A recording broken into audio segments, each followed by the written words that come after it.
নমস্কার। আজকে আমরা শিখব প্রেজেন্ট কন্টিনিউয়াস টেন্স।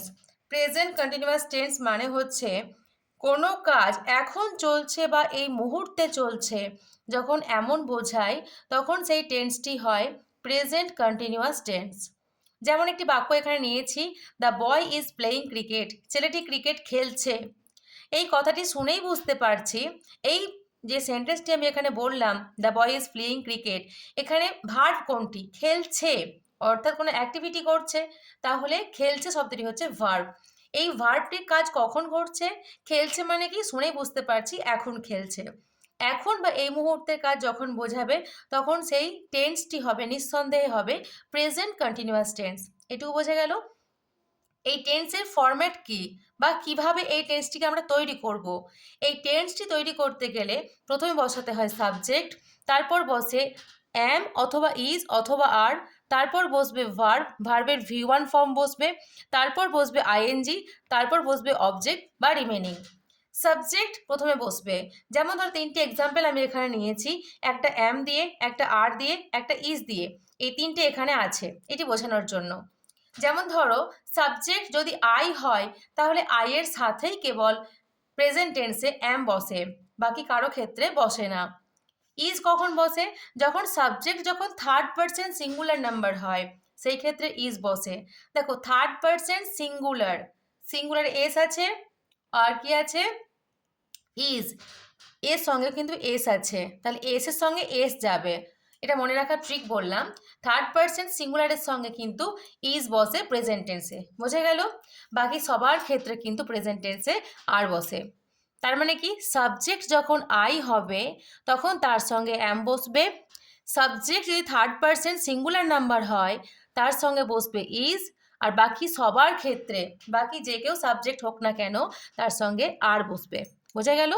তাহলে আমি একটি কবিতা লিখছি, প্রথমে কে বসবে? সাবজেক্ট আই, আয়ের সঙ্গে কি বলেছি আমি? অ্যাম, আয়ের সঙ্গেই বসে অ্যাম বসবে এখানে। এখানে তিনটের মধ্যে যে কোনো একটা বসবে, অ্যাম অথবা ইজ অথবা আর, অ্যাম বসিয়ে দিয়েছি। তারপর কি? ভার্বের V1, আমি একটি কবিতা লিখছি, যার সঙ্গে দেখো ছি ছ ছে এই মানে এইগুলি যখন যোগ করা থাকে, ছি ছ ছে এইগুলি যুক্ত হয়ে থাকে, সেই ওয়ার্ডটাই মেনলি ভার্ব হয়। আমি একটি কবিতা লিখছি, ছি কার সঙ্গে আছে? লিখছি, তাই লিখছি ওয়ার্ডটি হচ্ছে ভার্ব, বোঝা গেল? তাহলে লেখার ইংলিশ কি? রাইট, তার সঙ্গে কি বসবে? আইএনজি। ভার্বের V1 রাইট, রোট, রিটেন, এর প্রথম ফর্ম কি আছে? রাইট, V1, ঠিক আছে, ফার্স্ট ফর্ম রাইট, তার সঙ্গে আইএনজি, রাইটিং হয়েছে। আর কি কি লিখছি আমি? কবিতা লিখছি, আ পোয়েম, তাহলে কি হলো? I am writing a poem হলো। সেকেন্ড এক্সাম্পল দেখো, দে আর মেকিং আ হাউস, তারা একটি বাড়ি তৈরি করছে। এখানে দেখো সাবজেক্ট কে কে কে তৈরি করছে?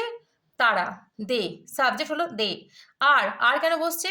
কারণ দে এর সঙ্গে দেখো দে মানে কোন পার্সন, কোন নাম্বার? দে থার্ড পার্সন প্লুরাল নাম্বার, তাহলে কি হবে? আর বসবে। আমি বলেছি third person singular number subject হলে তখন ইজ হয় আর আয়ের সঙ্গে অ্যাম হয়, বাকি সবার ক্ষেত্রে আর হয়। তাহলে দে আর বানাচ্ছে বা তৈরি করছে, কার সঙ্গে? ছে বা ছি এই কথাটা আছে, বানাচ্ছে, তাহলে মেক মানে তৈরি করা বা বানানো, তাহলে মেক তার সঙ্গে আইএনজি, মেকিং কি বানাচ্ছে? একটি বাড়ি, a house, they are making a house হয়ে গেল। থার্ড এক্সাম্পল দেখো, he is going to school, সে স্কুলে যাচ্ছে। দেখো সাবজেক্ট কে এখানে? কে যাচ্ছে? সে যাচ্ছে। যখন তুমি সেন্টেন্সে প্রশ্ন করবে কে বা কারা দিয়ে তখন পাবে সাবজেক্ট, কে যাচ্ছে? সে যাচ্ছে, তাহলে হি হলো সাবজেক্ট, সাবজেক্টের ঘরে বসবে হি। তারপর দেখো অ্যাম, ইজ, আর, এই তিনটির মধ্যে কোনটি হি এর সঙ্গে ম্যাচ করবে? ইজ ম্যাচ করবে, কারণ he third person singular number, তাহলে হি ইজ হলো, ঠিক আছে। স্কুলে যাচ্ছে, দেখো ছি ছ ছে কার সঙ্গে আছে? যাচ্ছে, যাওয়ার ইংলিশ কি? গো, ঠিক আছে, তাহলে ভার্ব কি? গো, তার সঙ্গে বসবে আইএনজি, বসিয়ে দিলাম। দেখো অবজেক্ট বা রিমেনিং কি? টু স্কুল, মানে অবজেক্ট বা রিমেনিং মানে কি? অবজেক্ট মানে হলো সেন্টেন্সের মধ্যে যখন তুমি প্রশ্ন করবে কি বা কাকে দিয়ে যেই উত্তরটি পাবে সেইটি হবে অবজেক্ট হবে। এবং কি বা কাকে দিয়ে প্রশ্ন করার পর যদি কোনো উত্তর না আসে অথবা যদি সেন্টেন্সের মধ্য থেকে কি বা কাকে দিয়ে প্রশ্ন করার পর কোনো রকম উত্তর না পাওয়া যায়, কিন্তু সেন্টেন্সের মধ্যে কিছু একটা অংশ থেকে গেছে, তাহলে সেটিকে বলা হয় রিমেনিং। বোঝা গেল? অবজেক্ট কি, রিমেনিং কি বোঝা গেল?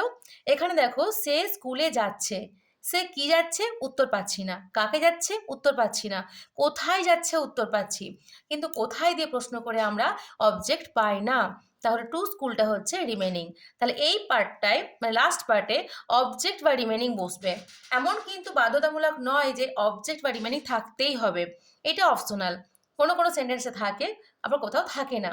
যেমন যদি বলি ছেলেটি দৌড়াচ্ছে, দ্য বয় ইজ রানিং, এখানে কিন্তু অবজেক্ট বা রিমেনিং কিছুই নেই। আশা করি বোঝা গেল। অর্থাৎ কিনা যদি আমি সামারাইজ করি, প্রেজেন্ট কন্টিনিউয়াস টেন্স হলো কি, বর্তমানে কোনো কাজ চলছে বা এই মুহূর্তে কোনো কাজ চলছে বা কোনো ঘটনা ঘটছে, যেটি সময়টা কি এখন, এই মুহূর্তে, মানে কাজটি এই মুহূর্তে হচ্ছে বা ঘটনাটি এই মুহূর্তে ঘটছে, যদি এমনটা বোঝায়, সেই টেন্সটি হবে প্রেজেন্ট কন্টিনিউয়াস টেন্স। বোঝা গেল? এর ফরম্যাটটি ভালো করে মনে রাখবে। সাবজেক্ট বসবে প্রথমে, তারপর কি বসবে?